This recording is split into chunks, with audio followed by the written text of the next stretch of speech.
Menurut BMKG ada potensi gempa megatrust. Potensi gempa megatrust. Dan adanya potensi gempa besar dari megatrust Selat Sunda. Kemarin ada agak ramai mengenai potensi megatrust.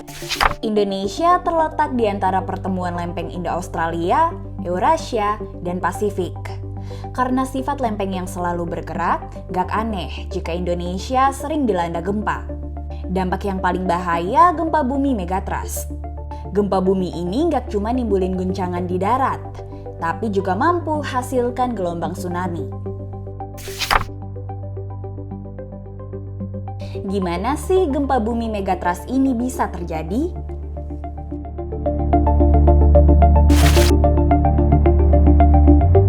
Bagian luar bumi tersusun dari lempeng-lempeng tektonik yang bergerak. Ini dijelaskan sama Mackenzie dan Robert Parker, dua ahli geofisika asal Inggris. Pada 1968, mereka menyampaikan gagasan yang kini disebut teori lempeng tektonik.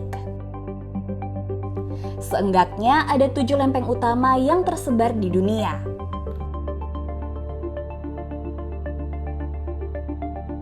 Permukaan lempeng bisa berupa benua atau juga samudra yang bergerak secara perlahan selama jutaan tahun. Gerakan lempeng-lempeng ini bisa saling gesek, menjauh, dan bertumbukan.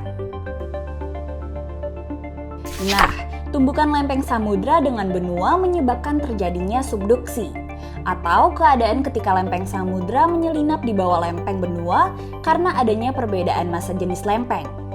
Garis pertemuan dua lempeng tektonik ini disebut sebagai zona subduksi dan menyimpan energi yang sangat besar.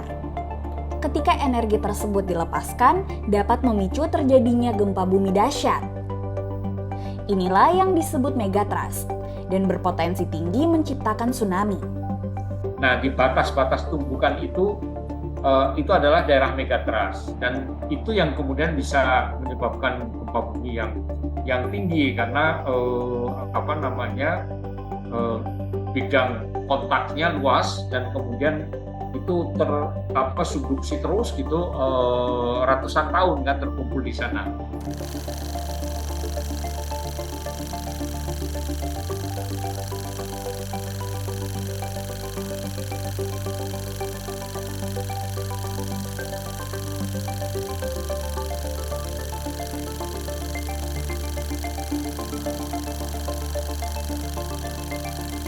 Data bilang bahwa zona subduksi di Indonesia terbagi atas 13 segmen dan tersebar dari Aceh sampai Papua.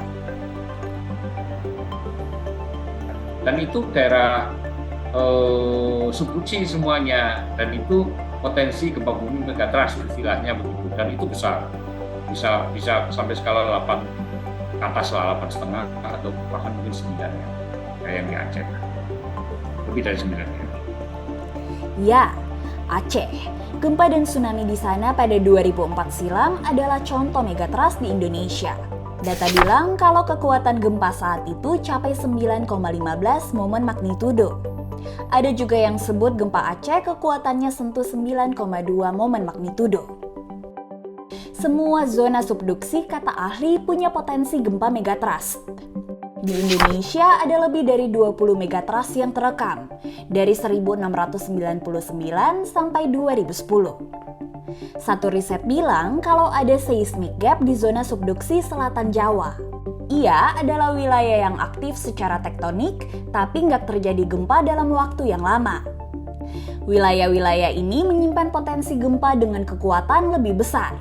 Nah, banyak faktor, belum tentu juga itu dia seismik, ada potensi seismik belum tentu juga. Mungkin memang struktur tanahnya yang kemudian tidak bisa menimbulkan gempa kan gitu. Tapi secara umum bisa dikatakan, loh ini ada gempa yang masih belum lepas, ini tersimpan kan gitu.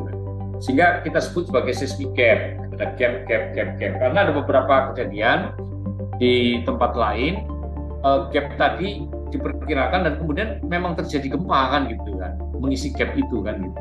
Itu ada beberapa kajian, ada papernya saya forward juga lewat WA. Salah satu kajian kegempaan yang dikirim yakni mengenai zona seismic gap di selatan Jawa dan Bali.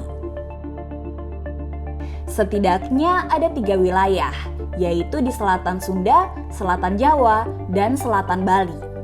Sudah lebih dari 400 tahun gak ada aktivitas tektonik yang signifikan di 3 lokasi tadi. Ahli geologi Hindia Belanda Alfred Wichmann mencatat bahwa terjadi 2 gempa besar pada 1584 sampai 1586. Untuk zona subduksi selatan Sunda tercatat pada 1699 dan 1780 dengan kekuatan 8,5 momen magnitudo.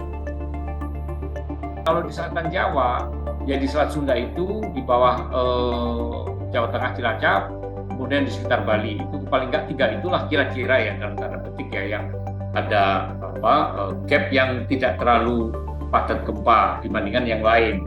Makanya kita berspekulasi bahwa itu mungkin yang kemungkinan akan ada aktivitas ya dalam waktu yang tidak terlalu lama juga pun tanda petik ya.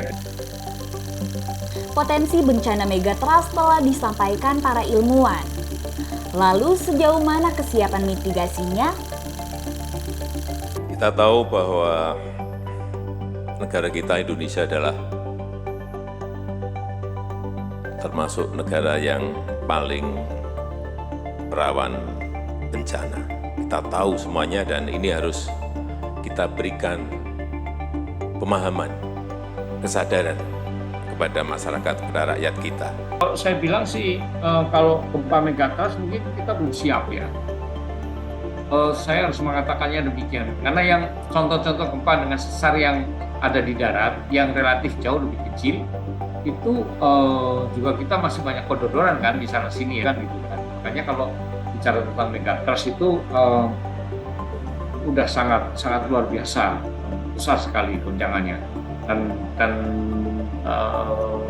kesiapannya sampai di mana itu yang bolak-balik saya sampaikan di media bahwa kita mesti siap dengan potensi gempa bumi dan tsunami pada skala yang ekstrim gitu, yang skala yang megatrust, yang magnitudo 8, lebih dari 8,5 atau 9 seperti yang di Aceh atau di Jepang kan gitu.